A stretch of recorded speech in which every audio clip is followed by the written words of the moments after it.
Hi, welcome back to The Whole Truth. I'm Gillard Bell. I am going to talk about Tucker Carlson's visit to Israel because he visited Israel very briefly, stayed in the airport to interview Ambassador Huckabee, and I've seen just bits and pieces. I probably couldn't stomach watching the whole thing, but I think I've seen enough to know what took place. So Tucker Carlson, who's too chicken shit to actually leave an airport, he cries that he was detained because in Israel, you do have to go through extra security screening at the airport because so many millions of people around the world want to blow themselves up in Israel. But so Tucker went through that and he cried because he was detained briefly and he didn't get a chance to actually tour Israel, which is too bad because if he did, he would have seen a very diverse society, one that has that treats its Christians very well, which is why the population of Christians has increased by 350% since the founding of Israel. Now, Israel's population also is about 20 to 25% Muslim, mostly Palestinian Arabs, or as they call themselves, Israeli Arabs.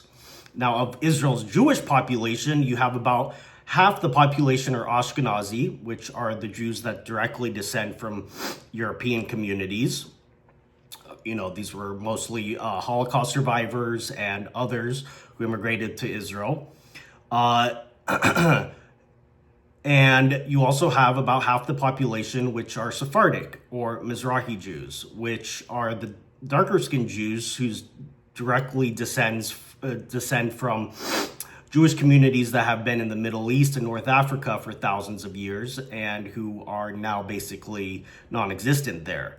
So my own family, for example, in Israel is from Morocco, and there are hundreds of thousands, if not millions, of Moroccan Jews. There's also Iraqi Jews, Iranian Jews, Syrian Jews. There's also the Ethiopian Jewish community in Israel, and Yemenite Jews, Lebanese Jews, and Egyptian Jews, and many others from the Middle East and North Africa. And they make up about 50% of Israel's Jewish population. And because intermarriage between Mizrahi and Sephardic Jews and Ashkenazi Jews is so high, that distinction is becoming less and less relevant.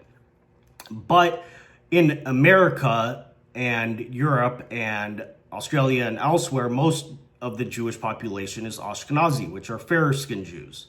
So, and they're the ones that are most prominent in the media, in the sciences, in politics, and so forth. So people that don't actually get to tour Israel have this sort of skewed perspective of Jews as being always Ashkenazi Jews, who, by the way, they also descend from ancient Israelites, and genetics testing has shown this.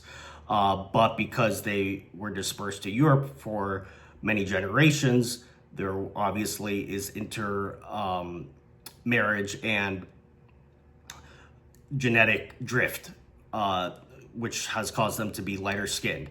Now, Tucker proposes that all Israelis should be subject to genetics testing to prove that we're descendants of Abraham, and only then can we claim title to the land of Israel. He ignores the UN resolutions and other international law that recognizes Israel.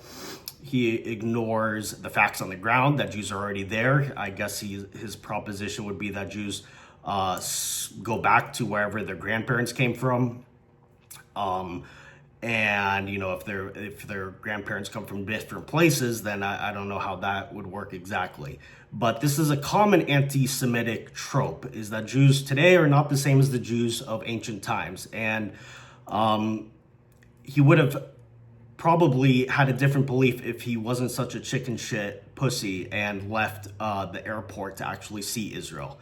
Because most people that visit Israel are surprised to see that there is a diverse array of Jews of all different skin colors and ethnicities within Israel. And Tucker Carlson just keeps going down these different rabbit holes of anti-Semitism. And It's really sickening to watch, but eventually it's going to consume his whole brain, as we've seen with Candace Owens, and I pity him